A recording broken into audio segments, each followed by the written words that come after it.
Deus. Sucedeu, pois, que ao terceiro dia, Ester se vestiu de suas vestes reais e se pôs no pátio interior da casa do rei, defronte do aposento do rei. E o rei estava sentado sobre o seu trono real, na casa real, defronte da porta do aposento.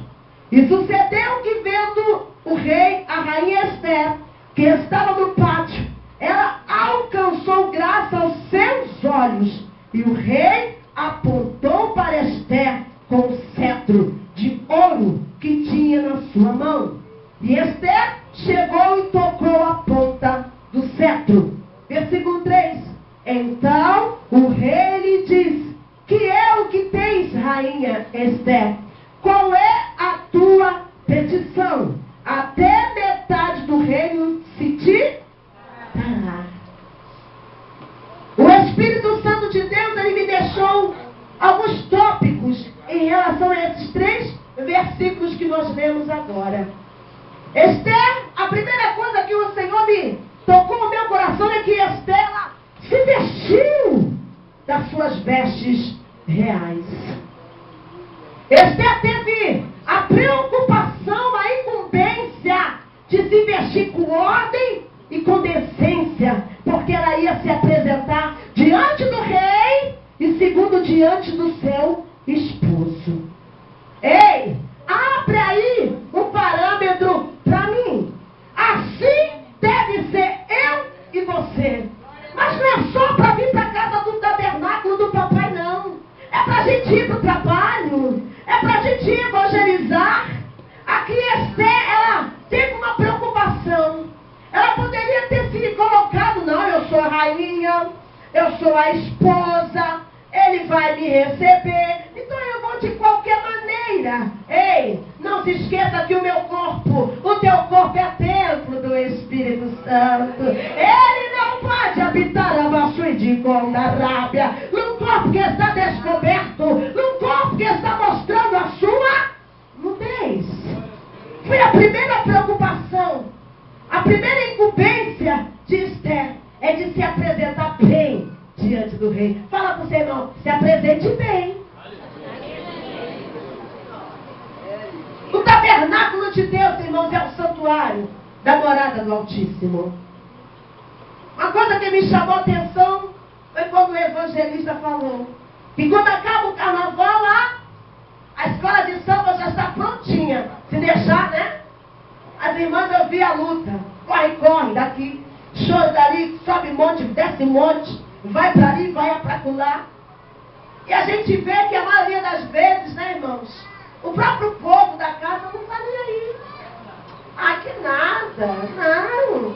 A roupinha de nada vocês não sabem, irmãos. O processo que é, o gemer que é.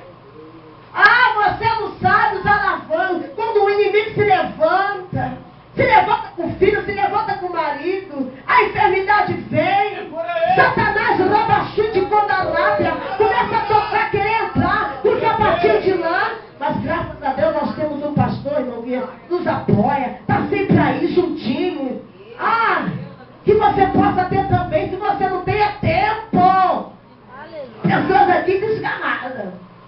E aqui nós encontramos que Ester tinha uma preocupação, não se expor de qualquer maneira. Ela não podia se expor de qualquer maneira. Ela ia se apresentar para o rei Assuero. Irmãos, todos os dias o Espírito Santo, ele vem nos visitar. Ele vem nos incomodar, a prostrar diante dele para orar.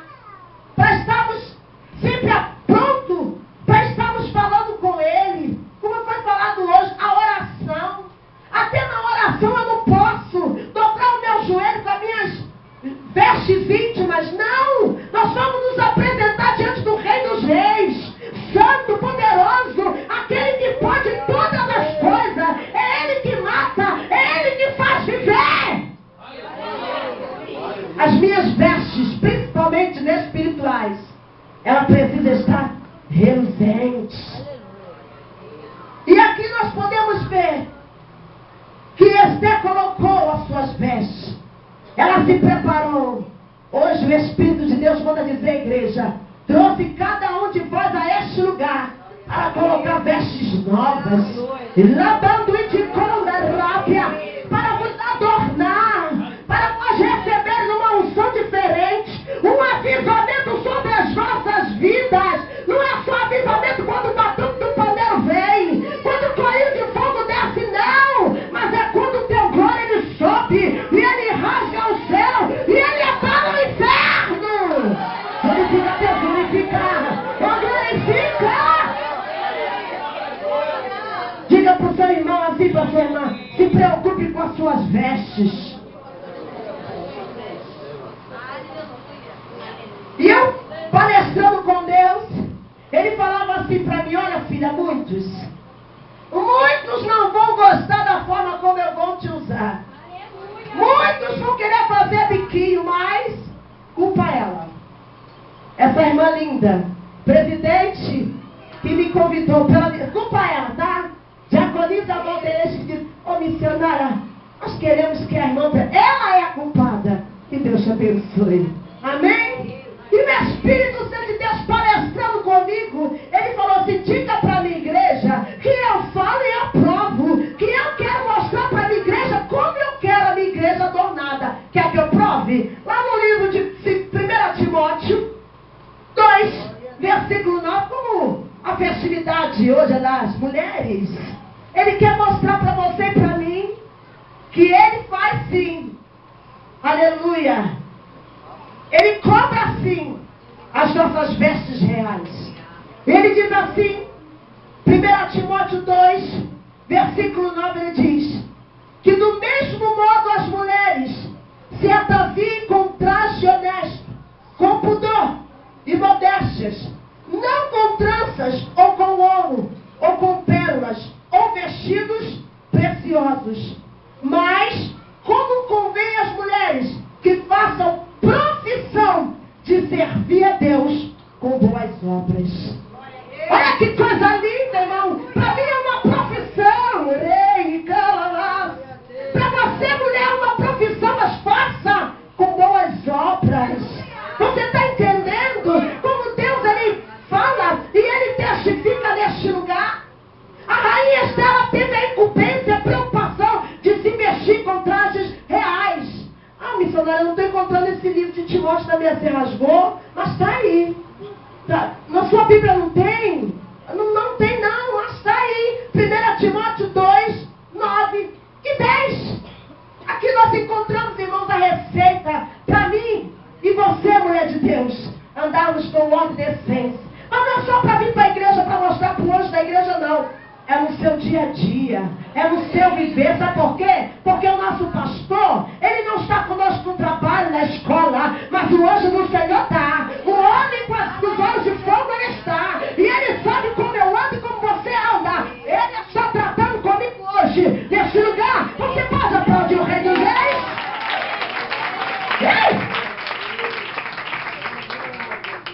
A segunda coisa que o Espírito de Deus colocou no meu coração, eu deitei um pouquinho, cheguei, eu já tinha estudado, mas eu não sou de dormir à tarde, mas eu fui assim adornada do sono, eu fui, assim, de uns 10 minutinhos, e era como se eu estivesse flutuando, me parecia um homem muito grande, eu não via o rosto, e ele me dava um chocolate, ele falava assim: é para você.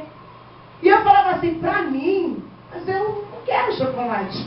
E ele falava assim para mim: o teu Deus mandava te dar. Come desse chocolate. Toma desse chocolate. E eu falava assim para ele: mas por quê? Porque você tem provado muito fel. E o Senhor manda te dar esse mel hoje neste lugar. E eu acordei assustada.